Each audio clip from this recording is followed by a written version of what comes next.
Bonjour et bienvenue sur RDC UKTV, votre média de référence pour déchiffrer l'actualité politique, sociale et culturelle en RDC. Avec des analyses approfondies, des enquêtes de terrain et des programmes captivants, nous vous informons pour sensibiliser. Rejoignez notre communauté, aimez, commentez, partagez et surtout abonnez-vous pour rester informés des réalités qui façonnent la RDC en Afrique et partout dans le monde.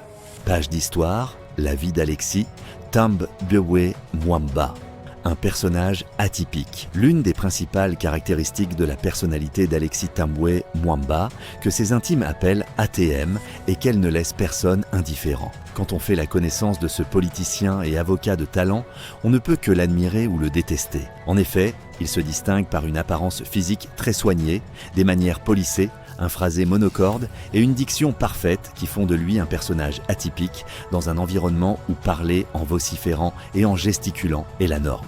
Au franc-parler, Alexis Tambwe Mwamba, conscient du chemin parcouru, de son village natal dans le Maniema jusqu'à la présidence du Sénat congolais, a une haute opinion de sa valeur. Ce qui lui confère une attitude qui frise parfois, selon ses détracteurs, l'arrogance. Mais il faut l'admettre, la personnalité de Tambwe Mwamba est très complexe et sa longue carrière s'est nourrie de plusieurs paradoxes. Par exemple, comment son franc-parler nu, qui peut être aisément confondu à de l'impertinence, n'a pas été un obstacle dirimant dans sa carrière politique. Lorsque l'on sait que beaucoup de ses collègues politiciens congolais ont eu comme soubassement comportemental à leur carrière la capacité à flatter ou à encenser le chef de l'État. Une grande capacité d'adaptation à l'environnement. L'autre paradoxe de ce personnage est son aisance, autant dans les salons huppés de Kinshasa ou de Bruxelles, coupe de champagne à la main, entouré de membres de l'élite congolaise ou belge, que dans sa maison de Kindu, où il se rend régulièrement, entouré cette fois-ci de membres de sa famille élargie, de ses amis d'enfance et d'autres connaissances, avec lesquels il partage du fufu, accompagné de pondu, de poissons du fleuve Congo et de viande de gibier. Pour mieux comprendre Alexis Tambwe Mwamba, il faut peut-être essayer de connaître l'histoire de sa vie qui commence au Maniema. Le Maniema, une province carrefour, la province du Maniema est divisée en 7 territoires: Kabambare, Kailo, Kibombo, Lubutu, Panji, Punya et Kasongo. L'une des caractéristiques sociologiques de la province du Maniema est d'être un carrefour de peuplement. En effet, on y trouve installées des portions importantes des grandes tribus situées dans les provinces voisines. Ce brassage ethnique peut expliquer le fait que la province du Maniema, avec la ville de Kisangani, soit n'entre les deux entités territoriales les plus nationalistes de l'Est de la RDC. Par exemple, les Régas sont au sud Kivu, mais aussi dans le Maniema, dans les territoires de Panji et Punya. Les Songhai sont majoritairement dans la province de Lomami. On les retrouve aussi dans le territoire de Kasongo, au Maniema. L'ethnie est Tetelakusu. Dernier exemple, les Tetelakusu. Cette grande ethnie est divisée en 2 groupes séparés par la rivière Lomami. Ceux qui habitent la rive gauche sont appelés les Tetela, Patrice Emery Lumumba, Papa Wemba, pasteur Dalo Luata, et ceux de la rive droite sont les Kusu, général Jean de Dieu Oleko, général François Olenga, Léonie Okomba, la mère de Mama Olive Lembe Kabila. Et ils sont donc dans la province du Maniema. Dans cette province, les Bakusu sont installés dans les territoires de Kibombo, Kailo et Kasongo. Naissance dans le village Longa d'Alexis Tambwe Mwamba. Dans le village Longa du territoire de Kasongo vit un couple Kuzu. Le mari s'appelle Edouard Mwamba Etsumba Amizi, agriculteur, mais aussi forgeron du village. Son épouse Thérèse Asengo Moulassi est la fille d'un grand chef coutumier Kusu du nom de Ntambwe Ngongje Pene Kilala. Chez les Tetelakusu, Pene veut dire successeur de.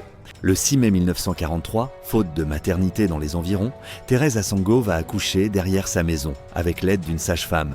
D'un petit garçon, la maman va proposer à son mari de donner à son premier enfant le nom de son propre père, Ntambwe, auquel nom on ajoutera le prénom Alexis. Ce prénom français, qui vient du verbe grec alexéen et qui signifie défendre, garder, protéger, sera prémonitoire pour le petit garçon.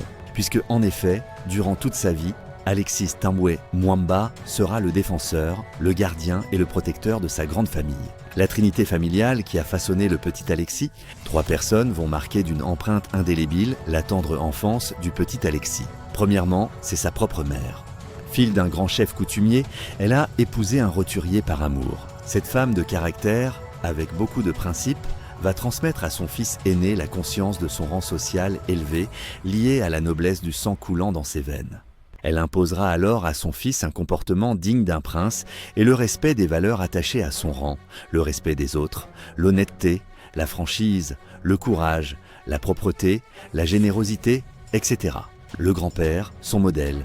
Deuxièmement, le grand-père, le chef coutumier Ntambwe Penekilala, polygame de son état. Le petit Alexis était fasciné par les audiences du tribunal que tenait son grand-père en tant que juge coutumier. La solennité des audiences, les exposés des faits par les parties, les verdicts prononcés par son grand-père, et la considération et le respect dont faisait preuve la population à son égard ont conduit le jeune Alexis à rêver de devenir juge comme son grand-père, en s'inscrivant à la faculté de droit. La troisième personne à marquer l'enfance du jeune Alexis, c'est son père. Édouard Mwamba Amizi était un analphabète qui avait compris très tôt et de manière intuitive que l'instruction est un formidable ascenseur social qui permettra à son fils aîné, grâce à son intelligence remarquable, de s'élever très haut dans la société moderne que les Belges étaient en train de bâtir au Congo. Il va donc encourager son fils à faire des études que lui-même n'a pas eu la chance de suivre.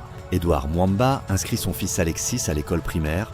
En 1949, Édouard Mwamba inscrit son fils Alexis Ntambwe Mwamba, qui sera par la suite orthographié Tambwe par les enseignants belges, en première année de l'école primaire. Le petit Alexis vient d'entrer en contact avec le monde du savoir organisé. Il en tombera presque amoureux. Il va absorber les matières enseignées avec une boulimie remarquable, ce qui rendra son père, déjà à l'époque, très fier de son petit Alexis. Comment ce petit garçon qui commence ses études primaires dans une école de brousse perdue dans le fin fond du Maniema va-t-il devenir, des années plus tard, successivement l'un des plus brillants étudiants de l'Université libre de Bruxelles, ULB, patron de la plus grande compagnie minière du Kivu, DG de l'Ofida, plusieurs fois ministre du maréchal Mobutu et du président Joseph Kabila. Et pour finir, président du Sénat, nous les découvrirons dans les prochaines pages. À suivre, merci. Commentez, partagez et surtout abonnez-vous pour rester informé des réalités qui façonnent notre pays.